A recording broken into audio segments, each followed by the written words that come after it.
monthly series of talks, the Café Break series. And our third and last event of this semester will take place on November 7th in this same room. Katie King, who's a professor of women's studies, is going to be talking about her new work on the kipu, that are knotted string recording instruments that were used in the Andes. And what I think is interesting about this is Professor King has been working mostly on digital communications, and so now she's going sort of back in time to another form of communication. So this would be very sort of an interesting perspective on the kipu. Now I'd like to introduce our speaker for today, Professor Sergio Urzúa. Professor Urzúa teaches here in the Department of Economics, and he's also an affiliate of the Maryland Population Research Center. Prior to coming to the University of Maryland, Professor Urzúa worked at Northwestern University, and before that, he held a position in the Finance Ministry in Chile. His specialization is applied microeconometrics, labor economics. He works on questions of development in general, and education specifically is one of the areas he's written extensively on. For example, lead exposure and its effects on academic achievement, the effects of long school days. This is my long school days. Schooling choices, occupational choice, labor market discrimination, including, I think he mentioned to me, a study of appearance in job interviews, which is quite interesting. Beauty, attractiveness, and racial labor market gaps. So a lot of questions that interest us all across a number of different disciplines, but he brings the tool of econometrics and uses data sets to answer questions about these issues, which is not what I do. His work has been published in the American Economic Review, the Journal of Econometrics, the Journal of Labor Economics, and others. He has a 2000 degree from the University of Chicago. I didn't know that a lot of people who do your kind of work there. What do you mean? I thought it was just free market. It's been changing over time. It's been changing over time. And his undergraduate degree was in economics from the University of Chile. So thank you very much for agreeing to come to talk to us. And the title of the talk today is Behind the Protest, Secondary Education and the Job Market in Chile. So welcome. Thank you very much for inviting me. This is a great opportunity to discuss a couple of things, a couple of papers actually that I've been working on during the last probably year and a half. And so when I was approached to come and present, they said, well, maybe it might be interesting to put this research in the context of what has been, my country, Chile, has been experiencing the last year or so. So as you will see, it's going to be on education, and I will try to convince you that what we have been experiencing down there is at least partially related or explained, but by the connection between education and labor market outcome. So let me just give you a brief background here. So since April of 2011, strictly speaking, this started 5 years before. There were some protests back in 2006, but I'm going to be focusing more on the most recent cases. So starting in April 2011, Chile experienced a number of different massive protests from the students. And there you have sort of the list and the numbers, so those are the dates, and then the number of participants. So some of them were actually pretty large. So 100,000 people in August 18th last year. And even this year, some of them were huge. I mean, August 28th, there was 50,000 students on the streets in Santiago. Was just a mess. You can imagine this is happening downtown Santiago. I'm not even counting the number of events happening outside Santiago. This is only Santiago, and the numbers are September 22nd of 2011, 180,000 people in downtown Santiago, and it turns out this has implications, and you see there I also am pointing out that we have as a result of everything, there have been changes in the administration. In fact, there was the first change happened in July 18th. There was a new Minister of Education, and there was a second change at the end of last year, and now that minister actually, Boldness, is the ambassador here in DC. So a lot of change, a lot of things going on. So the question is, what is motivating these events? And as you will see, this is not just particular to Chile. Actually, it's very interesting. You see similar events across the region. In fact, the case of Colombia is also very similar, the same motivation. So the questions, the issues are access to, quality, education with quality, the fact that tuition has been rising the last 10 years, the discussion of whether or not the country should allow for non-for-profit universities, free education, and you can add more and more along those lines. So why? What happened? So the idea is, this is something I just bunch of pictures I got from the internet. The idea that people are studying their this is sort of promise that if you go to college, you enroll, you're going to be fine, your income is going to be will allow you to be happy, to be successful, and so on. But at the end of the day, you have this discussion of, well, what about loans? I mean, it's not that this is free and you have to pay loans, and people are making decisions, and as I will argue later, not based on all the information available. That's going to be one of the key components. These are massive, massive, massive events. I mean, this is a picture from downtown Santiago. La Moneda is right there, so this is very central. This is one of these protests, and then you have the violence associated. So every single time you knew if it was in advance. This is people were saying that something will happen in Santiago. The case, you will end up with something like this. So millions of pesos actually spent by the municipality, people complaining, businesses complaining, and so on. So the question again is why, and what are the key messages I would try to give you today. So this is actually coming from public policies. The result of what we have, at least partially, is a result of how public policies have been informing the individuals, the population, and how these ideas have been sold, how these ideas have been sold to the population. The problem was that the design of many of them were not based on economic fundamentals. Lack of information, major issue. Market failures, another major issue. And incentives. And this has implications even on expectations. Not only, as you will see, big effects on labor market outcomes, wages, employment, and things like that, but also on expectations. So I would try to convince you again by the end of the talk is that this is a process that's been taking, maybe 15, 20 years, maybe more, but people have deeply reacted to what they have been learning in terms of, access to college. And you should go to college because that's the secret, right?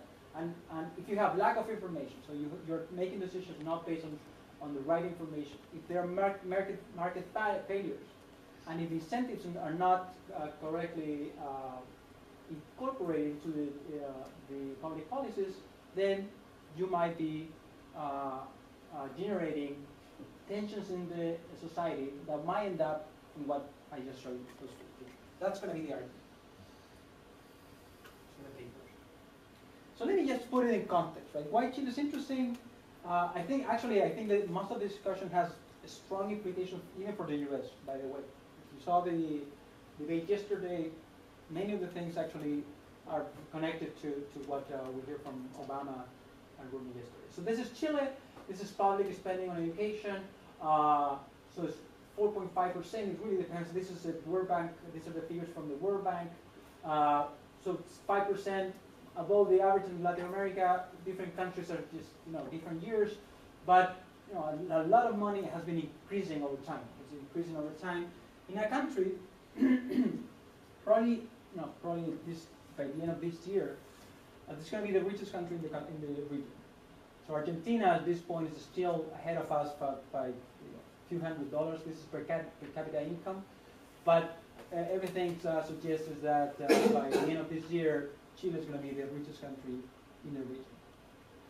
Still, 15,000, or it's going close to probably $18,000 Portugal is like 21,000, so just to have it in perspective. Now, what has been going on in terms of education policies, and I'm starting to build my argument.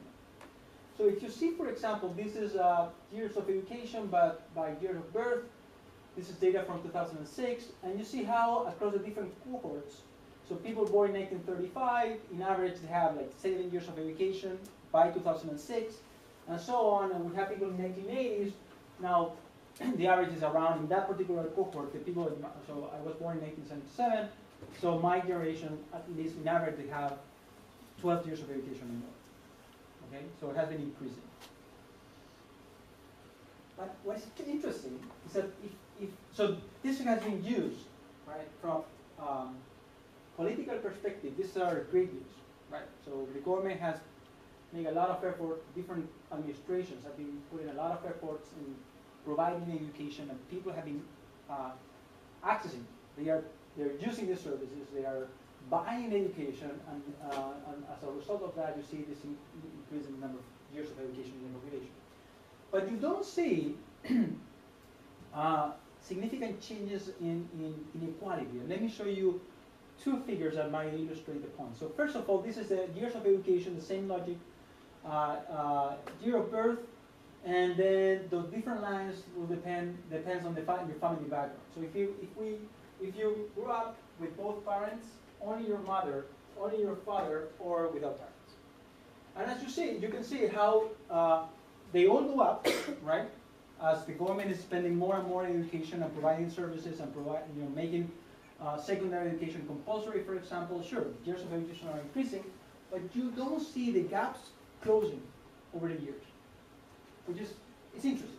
So if you go back to 1936, 1940, these were the differences between those that grew up with both parents versus those, with someone else, right? And the difference is it's similar to what we observe even in the recent cohorts. And you will expect if the public policies have been effective, the gaps should be disappearing over time. It has not been the case. If you even look at something, even in the context of the discussion, so this is probability of graduating from college, right? This is what is motivating the students and what the events I described by mother's education, right? So look at the gaps. So 1991, 1985, right? Your chances of graduating from college, if you have your mother had a tertiary education, went to college, 60%. High school, 50%. And it hasn't been really changing over time. So these are huge gaps in terms of access, right? So what happened as a result of this? Public policies, right? Very important. They realize that something is going on, in particular when it comes to college, right? So we had the idea, and this is just a summary of the State of the Union. These are like the Discurso de 21 de Mayo is when the president addressed the country, right? And if you go, I went back and read, starting in 1990, this is publicly available, and you see president after president. When the issue started kicking in, when it was important. Elwin in 1990, briefly discussed the issue of higher education. Ian Frey, 8 years later, 2 mentions in the State of the Union, but nothing really big, nothing really important. This is remember, this is going to take a while, right? So 1990, so think about those in high school, right? 1990, and because those are going to be affected by the policy changes. Then we have Lagos, and Lagos made huge deal out of this. Very important, year after year, insisting in this idea of we want to bring those of first generation, right? Those guys that their parents were not lucky enough to have access to college. We want them studying and going forward and graduating from college, year after year. So 2000, 2001, 2002, 2003, and this is the 80%. So 80% of the students are in the system are coming from the first generation. That was a key idea. 2005, it was idea of what to do. So you see there are some typos because créditos, becas, and financiamiento, basically the idea of, maybe we should do something, loans in particular. Maybe we should have fellowships, loans, scholarships, so that people start studying. The idea being then, these are short-term credit constraints. These individuals are not, they have the skills, but they don't have the money. So let's provide them with resources, economic resources, so that they can, in fact, go to college, pay, and a loan will make a lot of sense. So we have this new system, loan system, starting back in 2000, in the middle of 2005, 2006, and 2007. So we have them bachelorette, and again, using the same logic from before, also very important for her, the idea of higher education, and we end up with Piñera the last 2 years following up, basically. So you should definitely go to college. That was the message. And the idea being, again, if you go to college, you're going to be fine, so you're going to be, your returns are too high, so please go get a degree, start working, and you are going to be able to pay it. That was the logic, right? That was inclusion. So let's see if they respond. So this is now more recent data. This is the number of students in the system. Those are the bars, and this is the fraction of students with financial aid, right? Loans, particular loans.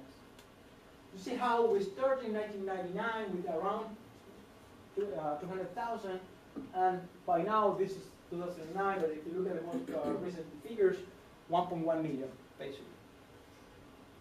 So, strictly speaking, if you, like 70% of people graduating from high school will do something in tertiary education. Right? It's huge. I mean, it has been increasing, has been rapidly increasing. And at the same time, and you see what happened over here, starting in 2005, it's sort of exponential, the number of financial aid went up.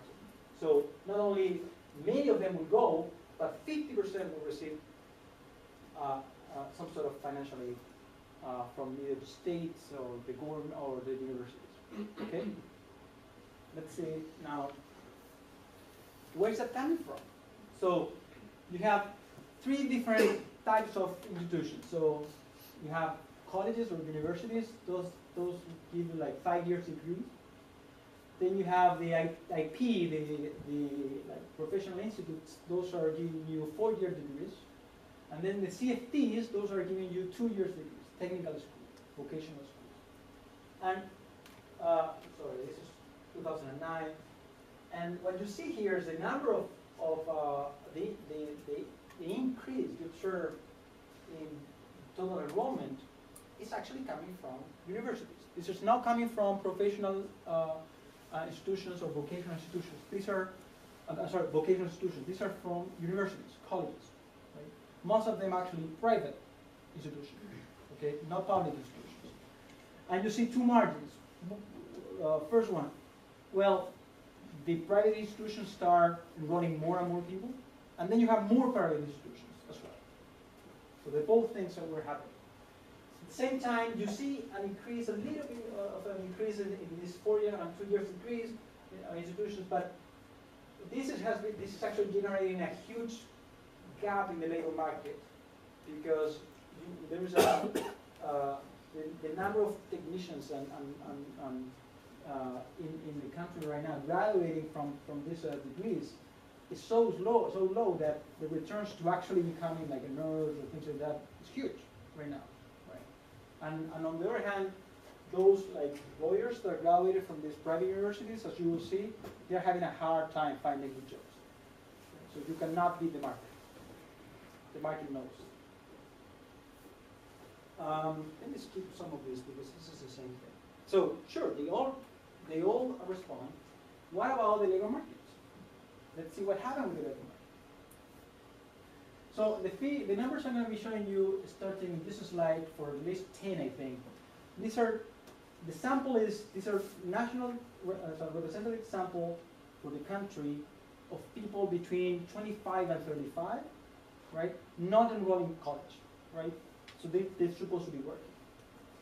So you see here, in 1996, these are the average earnings, average income. And if you look at 2009, you see huge gaps between those with these are high school dropouts, high school graduates, some college, you know, a 2 or 4 year degree and a 5-year degree, right? Huge gaps, right? So it seems that by just looking at these numbers, you will say, what? That seems to be a pretty good deal. So if I'm going to be making, this is like $2,000 per month versus $1,000 or $700, I should definitely go and get a degree. Turns out this is gross, right? You have to still pay the loan because remember you're going to be getting a loan, so it's not so obvious that that's the right number to look at. But this is the argument that people make. I mean, look at the numbers. This makes a lot of sense. Go and get a degree. But if you look at the growth rates, right? If you look at now over time, this is the growth rate in the whole period, 1996 until 2009, on those income for college graduates. So sure, yeah, I mean, it looks good, it levels, but if you look at the growth rates, this doesn't make sense. By the way, the interest rate, you have to compare this. This is within 30 years, right? So basically zero. And the interest rate you have to pay was 6% plus inflation. So just by looking at the growth rate, I wouldn't put my money here. Probably I would have done much better, you know, investing in these guys. Right? High school graduates are doing better. And these guys are also moved by the fact that, you know, they get a minimum wage. A minimum wage is also increasing over time. So some of that is actually also coming from minimum wage. But if you compare CFTs and IPs, right, these are 2 or 4 year degrees. Some college versus those getting the degrees doesn't seem to be as good as in the previous video. Even worse.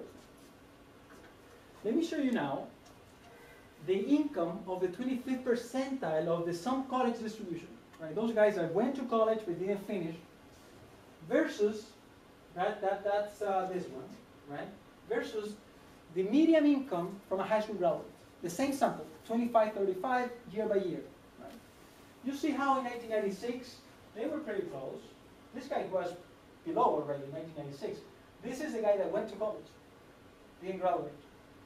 But over the years, the gap has been increasing. So, strictly speaking, someone in the 25th percentile of the income distribution of some college would be better off, right, if the counterfactual would have been the median income from a high school degree. So then now my decision is actually very tricky, right? If I'm an 18-year-old deciding where to go, and I look at a number like this, I don't know. Is that a function of the number of years in the labor market? This is no. 25, 35. So you took at those. So for sure, these guys, the high school graduates, these guys are going to have probably 1 or 2 years more of labor market experience. But the fact that the gap is increasing over time, right, tells you something about the relative prices. So sure, they have more labor experience, but they have that one already over here, right? And it has been just getting worse and worse over the years. So the question is, are they responding to this? So remember, the media, the institutions are pushing you to go, and the universities, for sure, as you will see, it's a great business subject, are pushing you to go, get enrolled, right? You're going to be fine. And based on the numbers I just showed you, sure, it seems that it's not so good, it's not so bad, but you might not graduate, first of all, and also the opportunity cost might be increasing over time, so it's not obvious. You have to pay the interest rate. Now, let me show you now employment rates. So that was like, you would say, well, 25th and versus the median.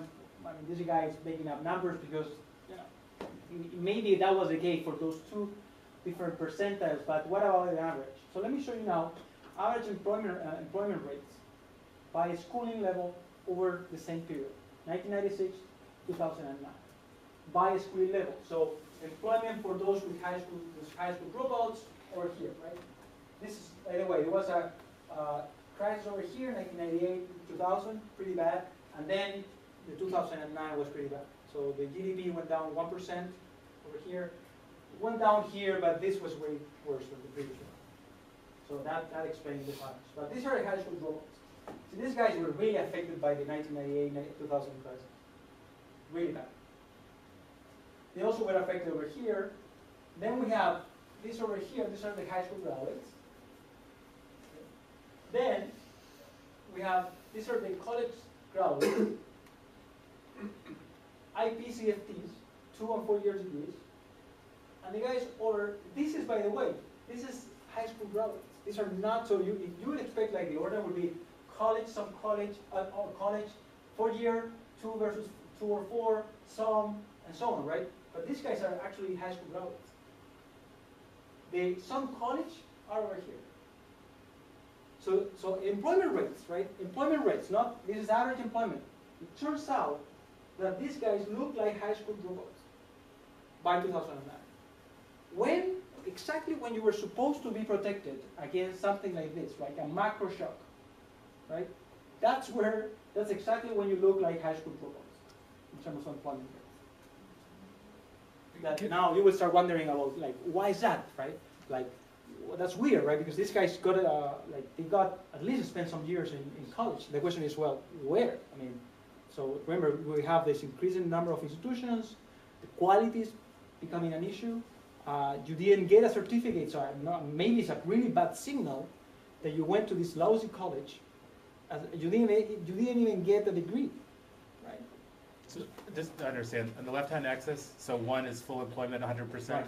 And so if it's at 8 points, then it's a 12% unemployment rate. Okay. Right, exactly. Okay. Well, what about poverty? So that was employment. And poverty is complicated, right? Because poverty is defined at the household level, not at the individual level. So I am poor if I live in a poor household, right? So I have to sum all the income in my household and then divide it by the number of people, and then I take the per capita income of my household, and then I compare that to the poverty line. But it's even more complicated. But let's see what happens. High school dropouts, high school graduates, again, some college. CFTs, CFT and IPs, and college. So who are the ones that are more affected by 2009 crisis? The high school, the some college guys again. So among all the groups, the one that increases the most as a result of this was exactly those that went to college and did not graduate, and now the shock comes, they're losing the jobs and not being able to, go even beyond the poverty line. So what you say, well, okay, so maybe that was a bad, maybe we have to start wondering whether the design of the schooling system should be considering some of these factors, and we're going to end up there. But there is another consequence, which is also important from an economic perspective, particularly from the point of view of the government, is that if you look at the transfers, government transfers, right? There's one thing is to say, look, I'm going to subsidize your interest rate, and I'm going to give you some money, I'm going to help you so that you can stay in college, right? But once you're done, and that's it. And you have to start paying me back. That was intuition. But it turns out, if you look at the increase in the transfers, after graduation, or after you're done studying, right? Those that increase the most exposed. So you're now you're out of college, right? Regardless of whether or not you got a degree, you're out. 152%, that was increased in the level, in the average transfer to some college individuals between 1996 and 2009. So it's not only that they got a subsidy from the government, but also the government now has to also help them, right? After we have this shock, the macro shock. So fiscal consequences, right? The fiscal consequences of this are also important. Okay? Okay. Yes, I'll show you that. Okay, so it's not obvious that all had benefit out of this. I think that was the case. So the question is, well, maybe the fact that some colleges are not doing so great is because they're not graduating, right? So maybe Chile, and which is true, Chile is a country in which, you know, the fact that you have a degree, you can put it in the wall, and the people really are you know, impressed by that. That's a good signal, regardless of whether or not you got a good education.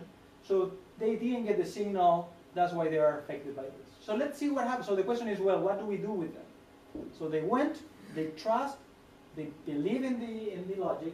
They went and go, figure out that for different reasons they couldn't complete, probably because, you know, the first 12 years of education were so bad that they could not compensate now being like in a university in terms of, you know, they don't have the background, so they drop out. But maybe what the answer is, well, having them, you know, going through and graduating. So let's see about what happened with the ones that graduate. Let's see the college graduates. And this is something, this is the paper, and the paper, this is the second paper. The paper now looks exactly at those that graduate, right? So, okay, now we have there's some college individuals. What do we do with them? We push them, graduate, please graduate, get a degree, and if that's the case, you're going to be fine, or not. So this is data on earnings by degree and university. This is the first time, December of 2011, first time the Ministry of Education finally published information on earnings by degree and by university. Remember, starting in 1980, the logic behind the system is competition, which is fine. Coming from Chicago, I think that was the right thing to do. But the assumption is, you know, we're going to be making all very well-informed decisions, right? But you have no information on earnings. It was a major issue, right? Secondly, with this idea of short-term credit constraints, the fact that it's not that you are coming from at least, you know, 12 years of terrible education, right? Is the fact that it's not really, that's not what is preventing you from going to college. It's the fact that when you're 18, you don't have money to spend 5 years in college, right? So let's give them a loan.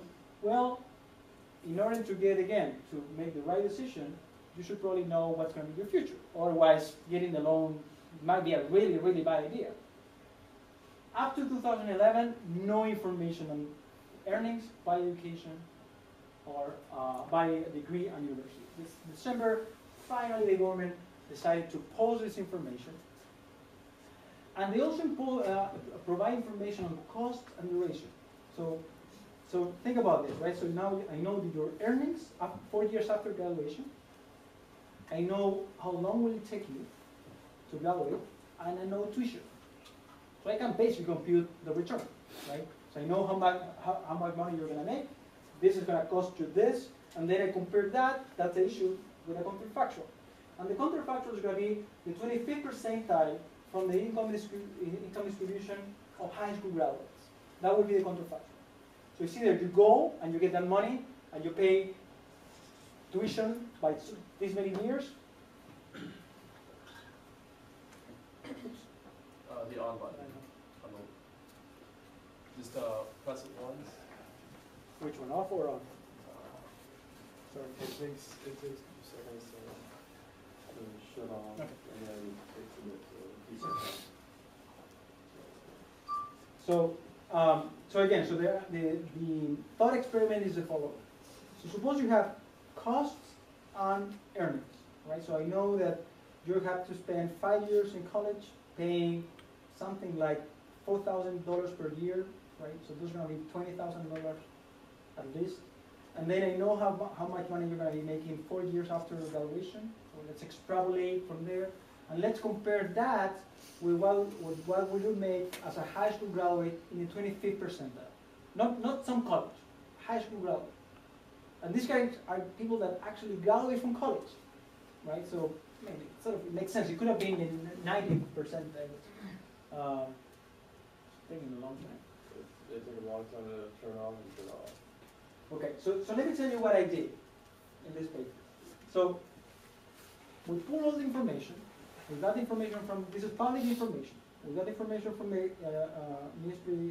ministry's website.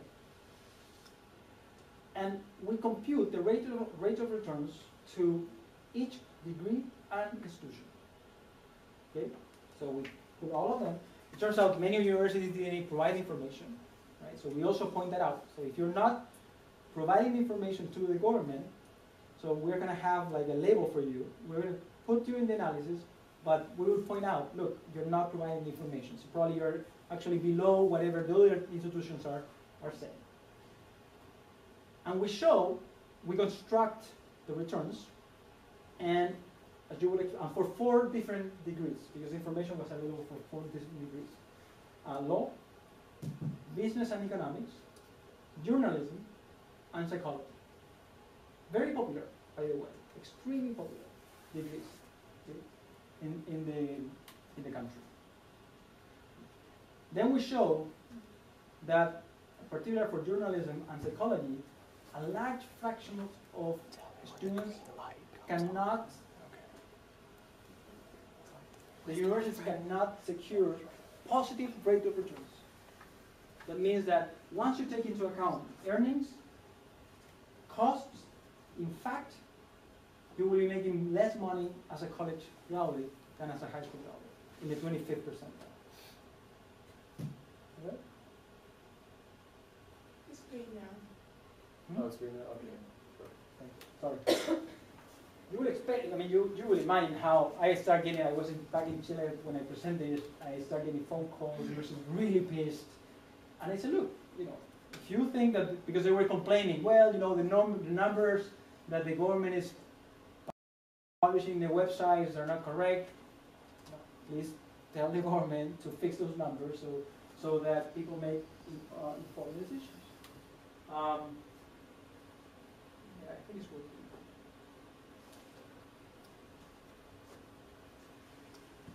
Yeah. So the rate of return at 4 years. So it's, right, let me be precise. So what we did, we know your earnings after 4 years of graduation, and then we extrapolate. We ran a statistical model to extrapolate your earnings up to age 65. So what we compute is the present value of earnings. So college graduates by degree and university versus high school graduate in the 75th percentile of the distribution. This is the list of universities. These are the list of universities. I mean, you have all of them, many of them. And this is what we did. So this is for law. Law, the lawyers should be happy because it turns out the rate of returns are all positive. But so the size of the circle is how many students are enrolled in that particular university. This is only law. So this is, I think it's Catholic University. This is one of the private universities over here too, University of Chile. But you know, it's 100%. So that's a pretty large return. That's something you would expect after 6 or 7 years of education, right? Because the average return per year in the US is around maybe 8, 10. So this is like a 100% for 7 years or 6 years. That's the duration. That's good. But still, we have a lot of, and by the way, I'm sorry, this is tuition. This is in millions of pesos. This is 3,000 per year. This is something like 10,000. Actually, no, this is per month. Per month. Okay? It can become very expensive. Okay? So a lot of heterogeneity, but they are all doing great. It turns out there was a reform that demanded a lot of lawyers, so it's not surprising to find this. It's a lot of, I mean, the demand for lawyers is crazy. Remember I told you about those universities that did not provide information? We still were able to actually compute the returns, and we put them on a regression line. Those are all the universities that even after the government requests information, they refuse to provide information. So they might be, you know, some of them might benefit from our analysis. I mean, this university, I don't remember which one is this one. They might be very happy, but it's just an illustration that many, many of them are not even providing the information so people can decide. Law was a good case. Journalism was not that positive, actually. So 0 is right here. So you have a bunch of them with negative net returns. So people go there, they invest, right? By the way, I'm not even taking into account the interest rate. This is without the interest rate. This is like tuition up front, 4 years, or 5 years, or 6 years. negative returns. So this would have been better off, right, in the event of staying as high school graduates. Business and economics, they do okay. It's still few of them with negative returns. And psychology, also terrible. I mean, many of them with negative returns.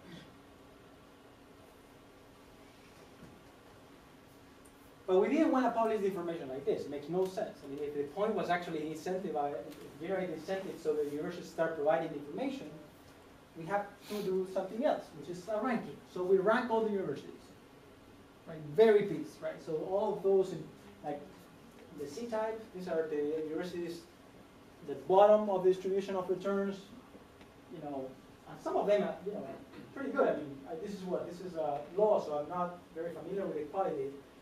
But, you know, Católica Paraíso, for example, is a very well-known university.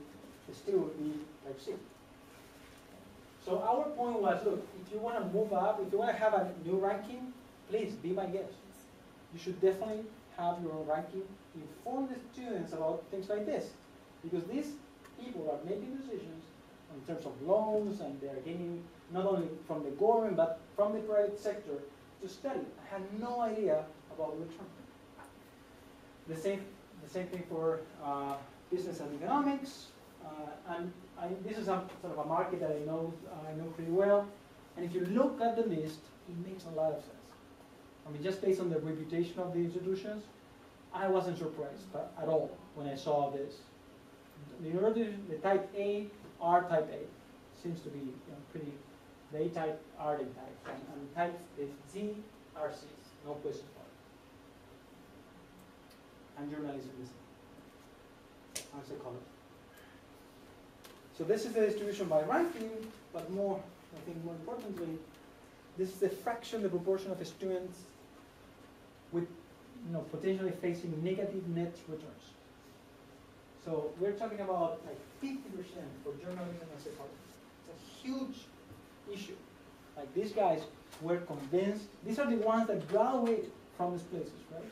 So the question again, I motivate this saying, well, what do we do with those that do not complete the degree? Do you want to push them, like facing something like this? 3 more years of college with negative returns, very expensive tuition, right? And making decisions without any information? Or maybe, that's a cohort that can have to, face the mistakes, the misleading public policy, because the market learns. The market learns really fast. The market knows exactly. That's why now these days, it's very important where you're graduating from. And if you're not graduating from the top 3, that's it. I mean, I don't care. Now imagine someone that, in their CV says, look, I went to one of these C-type universities, but I didn't graduate. That's terrible. It's a horrible signal, right? It's a horrible signal. I know the university is bad, and you're now telling me that you went there and you did not graduate. I prefer high school graduate. That's sort of the So what happened? What went wrong? And this is the issue of incentives, right? So incentives, information is number 1, right? And market failures is number 2. We know that it's very hard to get a loan from the bank, right? If you want to study to go to college because you don't have any collateral. So that's why the design of public policies, in particular in the context of loan system for higher education, is so important. And this is a second paper. So the issue is loans for higher education, does the dream come true? So let me give you the story. So 2006, remember when we went through the State of Nations, the State of the Union thing? 2006, Chile started probably the most important loan system in its history. It's called State Guaranteed Credit, Crédito con Aval del Estado, that's CAE. Extremely popular. It grew like really fast for the first 5-6 years.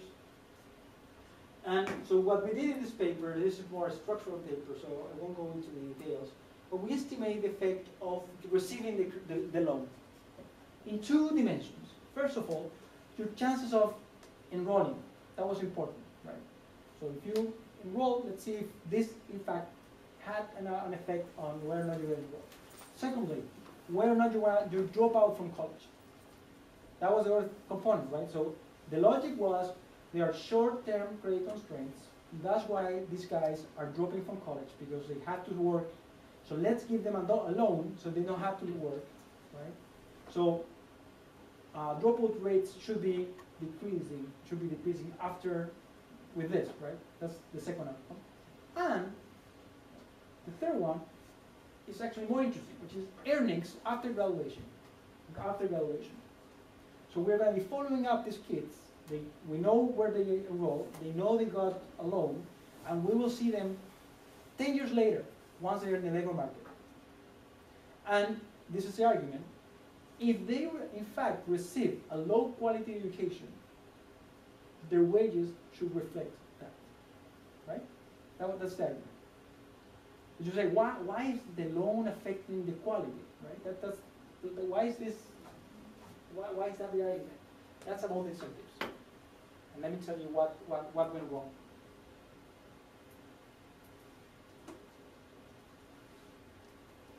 So this is a number of loans by year. 21,000, 2006, multiplied by 5 by 2010. Right? Very, very successful. Many kids got this. 42% of those receiving financial aid receive CAD. So, if you look at the design, and I remember actually a good friend of mine was the vice minister in Chile back then. I remember listening to the radio, and she was saying, we are in fact designing this so that we increase enrollment, and we don't want these guys dropping out from college because they're working or whatever, so we're going to give them like resources so that they stay in college. There are no restrictions, so you can apply. So the system works like this. So you take the SAT, you have to take the SAT, but you can apply regardless of your SAT. Now, you're eligible, you already applied, but you're eligible depending on your SAT. Okay? If you get 475 on your SAT, this is a PSU, this Chilean version of the SAT, you are eligible. Okay? Plus, you have to satisfy a bunch of different constraints and restrictions. Particularly, you have to have low socioeconomic background. So your SDS has to be pretty low. How does it work? And from a point of view of the design and the government of this, it's perfect. I mean, the bank, the money is coming from the government, goes to the financial system, and the banks are giving the money. So it seems like the government doesn't even get involved in this. That was an issue at the end. But on paper, it looks great. In practice, it didn't work. So basically, this is an auction mechanism. So you have a bunch of, a bundle of loans, and the banks are gonna bid by just trying to get them, and then they decide and they give the loans to the students. Okay, so the banks are giving the loans. The money is coming from the bank, from the government, but it goes to the private sector. Okay, and this is where things start getting very strange. So, who is responsible? Who's putting this? Where's the guarantee? That's the question. If you're while you're studying, if you are enrolled, it's the university. So if you fail, if you drop out, the government or the bank is going to go and ask the university, where's this guy? Well, this guy dropped out. Okay, you have to pay me back now because he's out. So that's the 90%, and that's the 90% guarantee is on the institution. Now, if the university, right, cannot find this guy and report to the bank, I could not find him, the bank is going to take that loan and send it to the government. Okay, we couldn't find him. Please pay me back. Now to the government. At the end is Kai, right? Is the guarantee is coming from the government, but the private system was just involved like an intermediary. But strictly speaking, who pays at the end is the government anyway, the state. So if the university doesn't find a guy, the bank doesn't want to go, he can just take that loan and sell it back to the government, and they will get 90% of the total amount. Okay, so there are two components, right? First of all, if I have, so suppose now you have a university, I have no incentives whatsoever to have these guys fail. Because if they fail, I have to pay. So no way. I want, please enroll, I'm going to get the money from the banks, that's fantastic, and then I will make sure that these guys are graduated. Okay? Once you graduate, you're responsible. Yours is not responsible anymore. If you don't pay, the bank cannot find you, the bank is going to take your loan and sell it back to the government. So what will you expect as a result of this? Well, first of all, dropout rates went down. Sure, it has to. Your institutions have no incentives to, make your life tough during college. Like, please graduate. You enroll, give me the money. I'm going to make sure you graduate. That's point number one. Point number two, from a fiscal perspective, the fact that they didn't see this coming, that was amazing. So it took 5 years or 6 years for the government to figure out that the banks will not pursue these guys.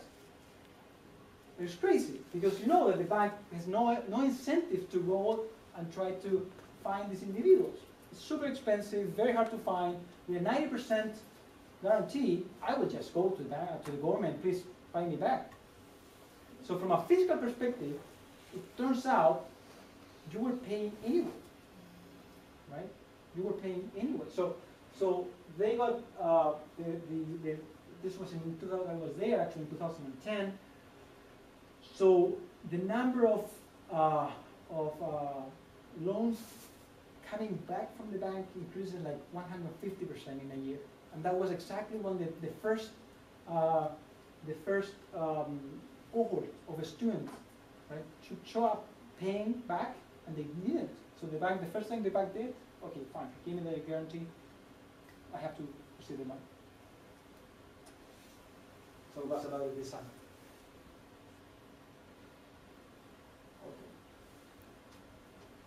Okay, so I won't go through this is the econometrics, blah, blah, blah.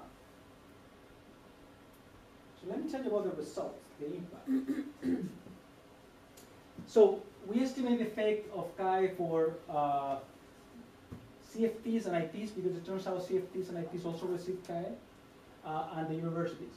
And it turns out on the university side, the effect was really large, -10, that's a percentage points. That's the effect on dropout rates. The dropout rates year by year went down in 10 percentage points, just as a result of the mechanism.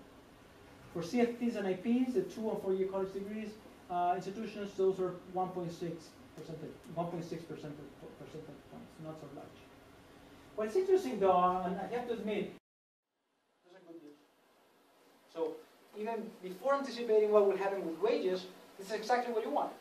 So from the point of view of the politicians, this was great, this was fantastic, this is exactly what we wanted, right? Let's have all incentives aligned so that institutions have they will make sure these guys are graduating from college. That's right, that's exactly what happened. But, so those are good news. And also good news is the fact that if you look at the effect by income level, family income, not your income, but your family income, and your ability, it turns out that those with low SES and low ability benefit the most. That's also good news, right? That's sort of what you want. So these are the low income people with low ability at the moment, and those that's exactly where you find the largest effect out of this out of all the different combinations. So that's also good news.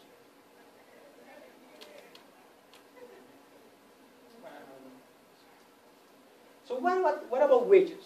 What about earnings? Remember, we are going to follow. We can follow these people for many years. And if you run a simple regression, like this, so log wages on a bunch of controls and a dummy whether or not you got CAE, the coefficient is negative. minus 5%, minus 5.8%. Why? Right? Why is that the case? These guys are going to the same universities as those non-Chi people, because the Chi, in fact, you could be in the same room, right, with some students with Chi, some students without Chi. How is that possible? It turns out that many of the universities abuse of this, and so let me put it this way: if you, and this has been an issue for the government because they're changing this. Some universities can go bankruptcy just because of this system. So you say, look, I'm gonna change the system. I won't pay you back. Some of these universities are living out of Chi. So 70%, 80% of the students are studying with this law. Something I forgot to tell you, which is also important, is in the mechanism. So I got the SAT, I got my results. Okay. So now I am eligible. I got 485, right? So I need to go to the bank, because the bank is going to give me the loan, not the government. So I need one piece of paper from my institution saying, I'm going to be the sponsor of this guy. So once I get that from the institution, I'm going to take that letter, go into the bank. The bank is going to say, okay, check. He got the PSU. Let's see the background. You are coming from a low SES family. Do you have the sponsorship from the university? Yes. Okay, we're eligible, and you're in. If you, and this is a paper, and it has to be written actually. If you decide to switch degrees, you're going to be in trouble. Because as soon as you switch, you're in the system. This is like not paying a credit. You're not paying a loan. So if you want to change, you need to get a new sponsor from a different institution. And there's no way I'm going to give you that letter if you already, decided not to pursue that particular degree. You're too risky. So I want to. That's point number one. Point number two.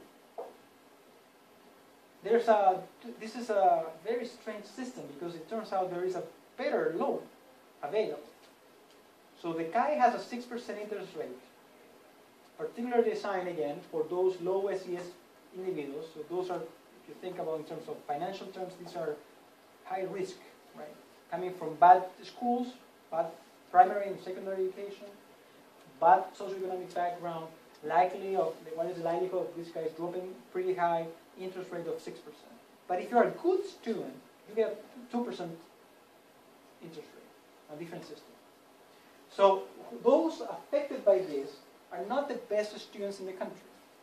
They're not coming from the best schools.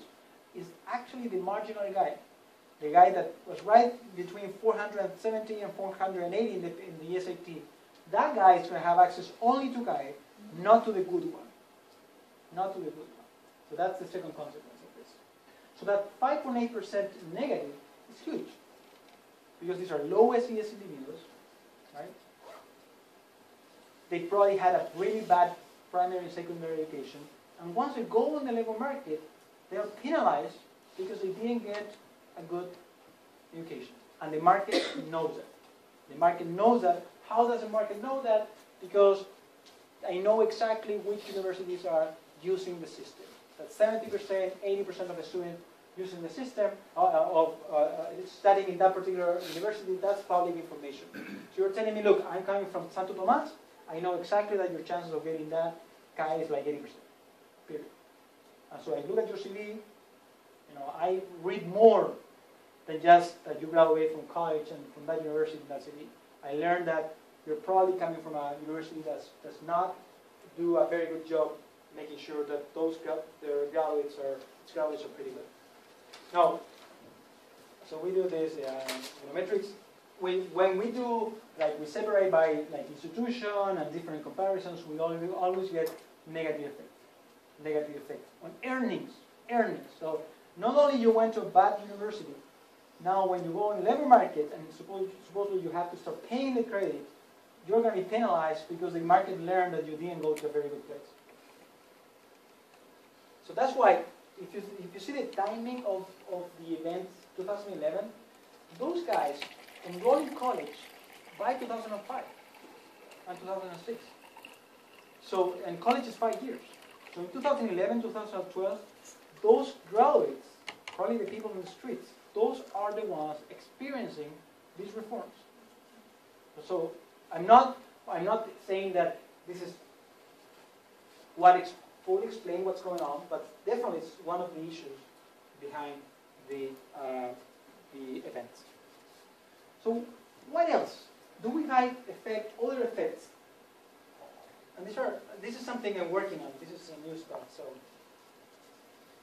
and this is I find this fascinating. So let me just before showing this. So suppose you do the following. So remember, you got information from the news, from the government, by someone that you should go to college, right? So let's do the following exercise. Let's say parents, 1999, parents of children enrolled in 4th grade. Okay, 1999. So 4th graders are what, 10? Right, 1999, so they were born 1989, 1990. That's exactly where I show you the first State of the Union. So let's see what happened with those in 1999. And let's see parents 10 years later. Parents of 4th graders 10 years later. And let's see their expectations about their children's education. Let's see what happened. Because if there are underlying mechanisms that are driving this, not only wages and the fact that I in fact experienced a lousy college and it was terrible. I learned nothing and I have this loan I have to pay and the bank is calling me and so on. But what about parents and the effect of that on the society? So 1999, 2010, will your children enroll in college by region? Let's see total.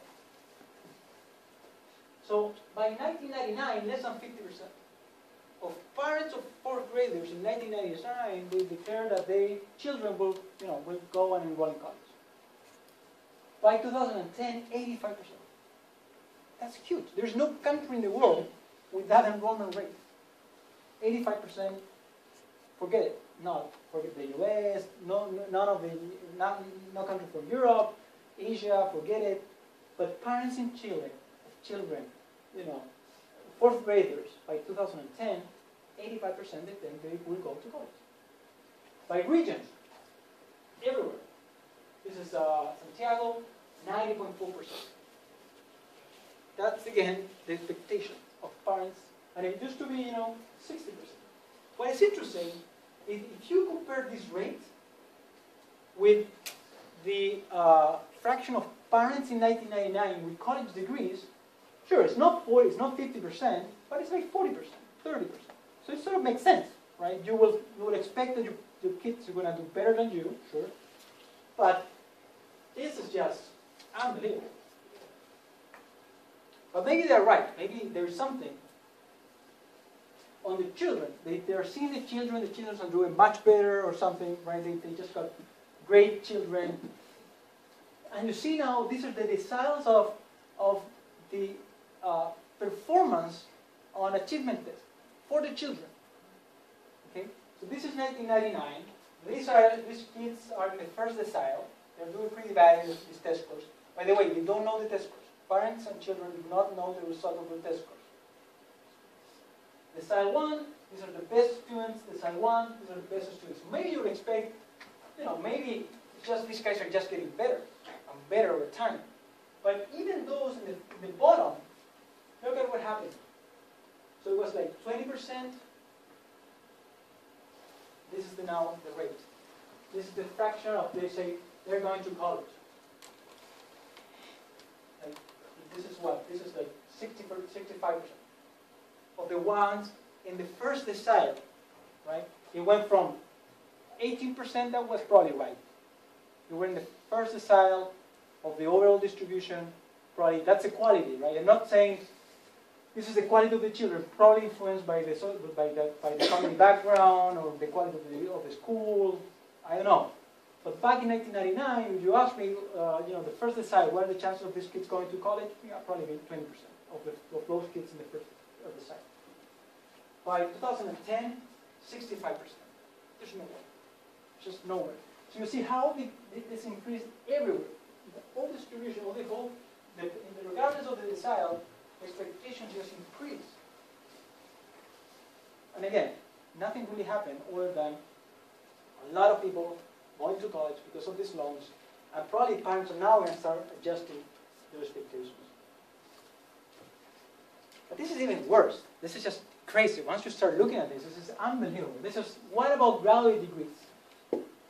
Right? These are like super expectations. And I'm dividing this on public schools, vouchers, and private. Again, the information in this case I have it only from 2002. So let's see, those in public schools in 2002, 42% in average say that the kids will go to college. 1% of those will say, my kid is going to get a grad, a degree, a master's or something else. Now it's 9%. It's 9%. That's okay. I mean, still, compared to the increase in the expectations of overall, 9% is not so bad. And look at private. So this, in Chile, this is my claim, in Chile, it's not enough for those kids in private schools to go to college. Because the parents are expecting, 70% are expecting at least a master's. Just crazy. It's absolutely ridiculous to think that the system is going to work so that if you're in, these are the expectations of the parents. So 70% should get a college, not only a college degree, but get a master's or something else. It's just unbelievable. So what do you see? So is this inconsistent what you see in reality? Actually, no, because now the universities are all moving, the good ones. This is the beauty. The market knows this. It learns very fast. The good universities, Catholic University, University of Chile, and some of the private universities, they are putting a lot of efforts developing exactly this. Certificate degrees, masters, a lot of things, right? Why is that? Well, because they figure two things. First of all these rich kids going to private schools, they're going to demand not only a college degree, but also a master's. So we will have the know-how, right? We will have the capacity. But also, all these guys want to go to college, right? And they're going to bad colleges, not to the good ones. And this is, again, Catholic University of Chile and one or two of the private institutions. And what has been going on during the last 2 years, in fact, you see many of these college graduates from these bad universities getting certificates from this good university. So MBAs are extremely, extremely popular. Why are you doing with this? Well, you figure out that was not a good signal, it was not good enough. So now I'm going to get a good signal. Once I got a degree, nothing to do with my SAT. I can just pay and get a degree again from that school. And that's exactly what's going on. Exactly what's going on. So, what is it from my perspective and what I have been trying to tell you about today is like a few things. Like lack of information, very important. It's amazing that Chile has been used as a case in which market is supposed to work. That's fine. I like that, but at least you need to provide information. Market failure, sure, are very important, and they do matter a lot, right? So if there are short-term credit constraints, you should definitely do public policies to make sure that the fact that the bank is not going to give you a loan, well, I'm going to help you with that. But it has to be correctly designed, otherwise the effects would be actually negative. And how to sell the ideas. I think that's a major issue from the point of view of public policies.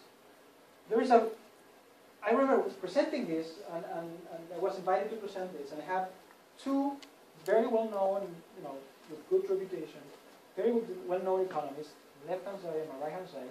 One was from the, more connected to the right, and the other one was more connected to the left. They didn't like the idea of, college might not be so good as we thought. Nobody. The guy from the right said, look, that's crazy. we don't want that, because, I think the market is important. Sure, fine. Just give them information, first of all. And the other guy was, well, but we in fact give them credit, so that's something, important. Sure, it's important, but you failed in the design. The design was just not correct. So this is a very, very explosive combination. I mean, the fact that we're seeing the timing is so informal. It's just 2011, 2012. We have this huge increase in financial aid, and universities and profit are making a lot of money out of this. And nobody has wondered, well, is the labor market learning from this experience? Sure, the labor market is very smart, learns very fast, and that implies that you have to really think very carefully in a way of how to design and make sure that the people are informed, you're dealing with the right incentives in the context of market failures. And that's something I don't think, well, I think they're making good progress now, but it's going to take a while because a lot of different, many cohorts have been affected by this, and this is a matter of, this is going to continue for at least another 5 years until the changes that are being implemented now, or maybe the following years, are in fact affecting, people decisions. So that's this.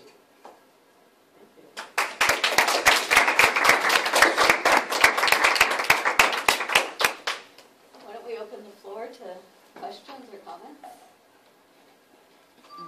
Yeah, I want to go back to how you frame your argument both in terms of current events and historically.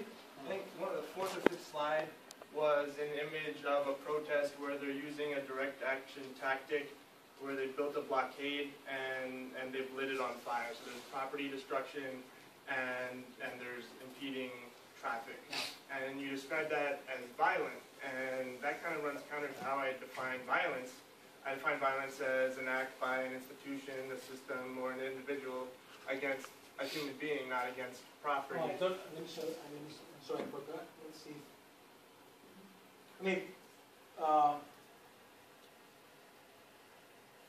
But you're affecting other people, right? Sure. The fact you cannot go through that road is an act of violence, right? I would say it's an act of property destruction,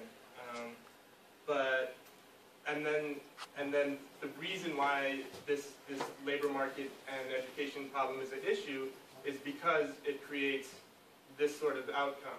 Sergio, I agree. So I don't think, so your argument is, well, are you really, maybe you're getting reverse causality here, right?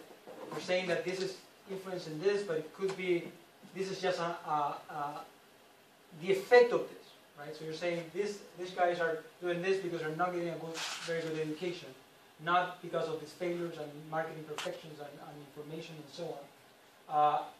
I agree, but the timing is so suspicious that we need to think, why, we didn't have nothing, we didn't have anything like this in 2005 or 2000. But why? But my argument is that it's not the students' movement that is violent. The overwhelming majority of violence has been perpetrated by the armed police and the Piñera government. And I don't know that. It's hard for me to say. I don't know. Well, we're talking about the use of chemical weapons, rubber bullets, fire hoses against unarmed students, and in a country. I have been. I worked there for a year. Sure, there are many of the. I agree with you.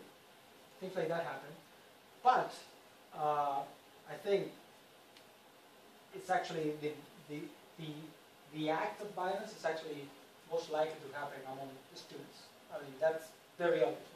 I don't know what.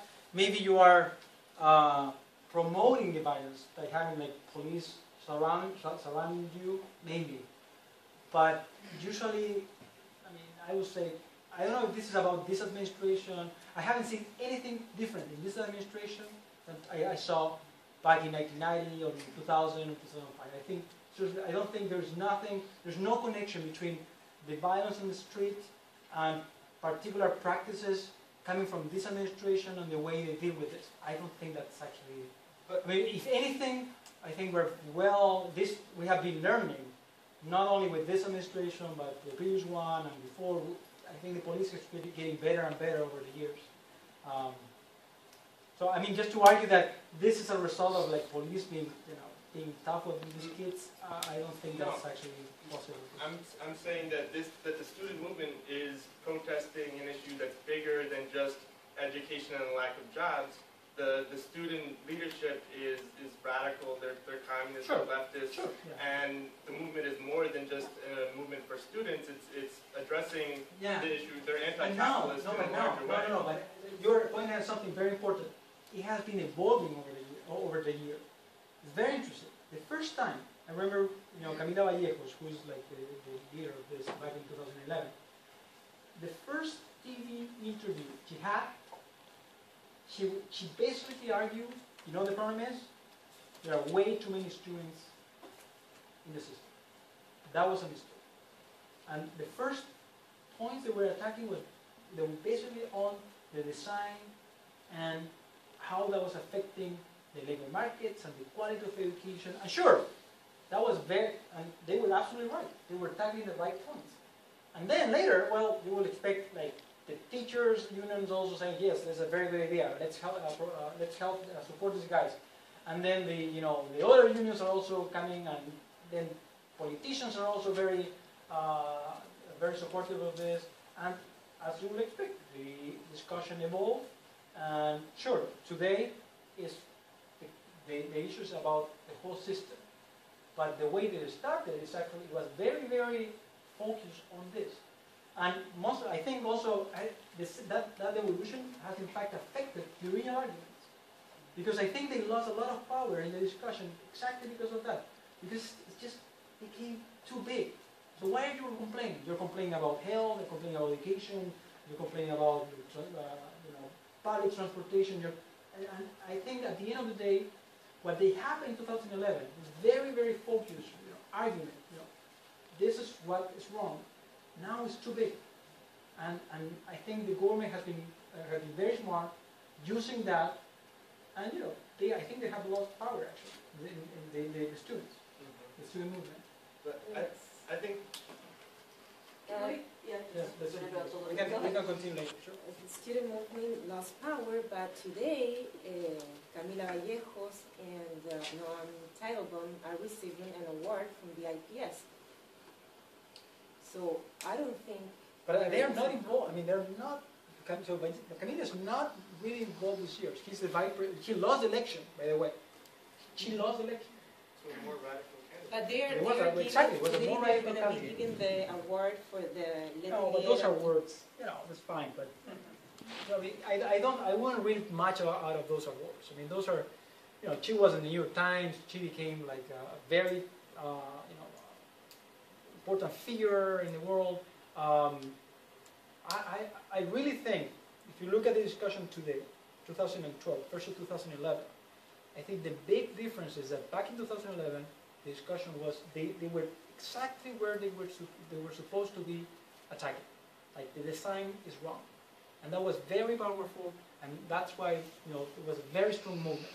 These days, it's about like people in it's about not only education but health. This is the health system, the labor market, everything. From the point of view of the discussion, I think many of the points are valid. From the point of view of the movement, I think it was a mistake. I really think it was a mistake. We also have to have in mind that she was fighting for this when she was 23 and she didn't have a PhD in economics. So of course, she's like doing all the fight from another point of view. No, I agree. But I think you can get, right. But the problem is things wrong. Right? No. I'm not saying. She's just a 20. No. I don't think. Kid. No. Don't get me wrong. I think she did exactly what she was supposed to do. She was very smart. She got the right subjects, and she was tough, and it was perfect. And what that was, that's why that supports the whole movement. Now she lost the election, right, against a more radical candidate. I agree, but that implied that the fundamentals, like the building blocks of the arguments, are sort of gone. I think that's something that probably didn't really help the movement. That's the way I see it, at least. So all my arguments. I remember I presented this on Gabriel Boric, who is now the president. He was in the audience. I think this is exactly what they were fighting for. It was exactly, these are the arguments. These are, if you look at different the different subjects, so labor market, sure, you're going to be affected. We don't like that, perfect. The design, it was wrong. It was clearly wrong. What happened with those guys going to college, not graduating? They were saying, look, maybe it was a mistake to have so many people going to college. Nobody told us. If you add to that expectations, because this is not like families and depression, because imagine, in a country in which 80% of parents think that the kids should go to college, what happened with those 50%, what happened with the 50% they don't make it? Are they losers? How do we see that as a society? I think in that sense, they were exactly right on the subject. These days, I think it's there, the discussion goes from health to education to public transportation to anything. And it wasn't, Vallejo's, she was out, I mean, she's not the president, so. I think also it's important to think about where the leadership of these movements are coming from. They're not coming from all the Chile and the Católica. I mean, what are the students who are really struggling with education? Are they the ones who are saying it's capitalism that's the problem? Or is it the students who know they're going to have a great job within the capitalist system when they get out? I mean, I think there's a bit of a paradox. It is. That's why, I mean, let me add to that. A guy from Chicago showing that, in fact, they were absolutely right. I mean, this is market failures. That's exactly what's going on. And the public policies were not tackling the right subject. And their argument was actually perfect. I mean, way too many people enrolled. This is not only affecting them, it's also affecting us. It's crazy. And now maybe, it's not only the loan trade, it's affecting also the universities. We learned that even though universities are not supposed to be not-for-profit, some of them seem that actually are for-profit. So that's a failure, just law. It's not being, they're not playing against with those rules. I have two questions. The first one is, do you think within the model, what's the fact that they did not focus on putting an incentive on a variety of careers rather than basically just funding careers like law and business administration and journalism, which are the usual suspects, and you just pick up a stone and then, it's an overcrowding. So do you think that's a bit of a problem, that government in this case did not put emphasis on other concentrations, science, you name it, whatever it is. No, Do you think that this manifestations and all that did contribute a bit or delayed the cease of the practice of the model that you were talking about? What do you mean by that? If the process contributed for the universities just to give out grades and just keep the momentum going, just to collect debt, or basically just to pass on debt, and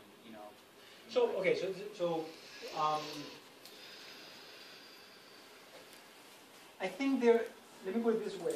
I think there have been really few cases of universities dealing with this. So in that sense, before the issue of for-profits, non-for-profits, the universities were super quiet. They tried not to get involved, probably because they knew that this was something big was coming. Unlike the government, that was crazy. The government didn't see this coming. It was amazing, right? And the Catholic University and the University of Chile and the University of Santiago, those are like the most important public universities. They have been involved, but I will say probably starting this year, 2011, nothing really happened. So I don't think they really participate much on the discussion. That's unfortunate. I think the other player here, the other players also, is like the CFPs and IPs.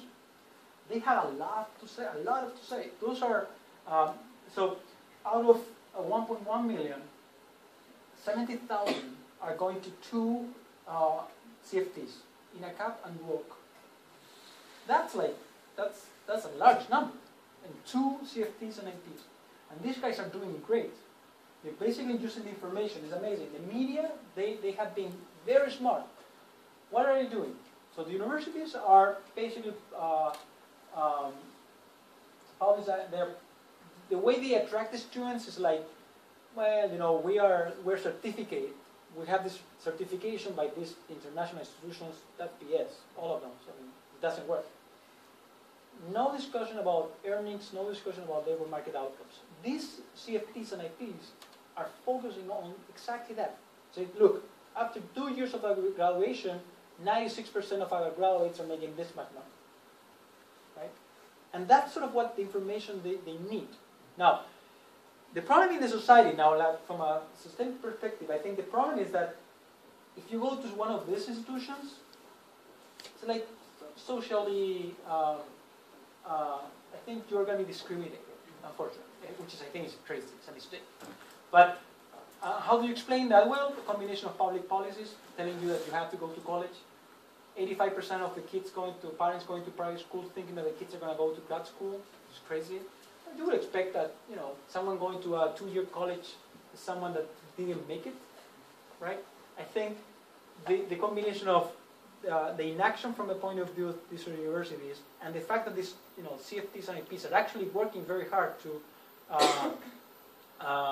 balance the disparities in terms of access and in terms of like position in the market.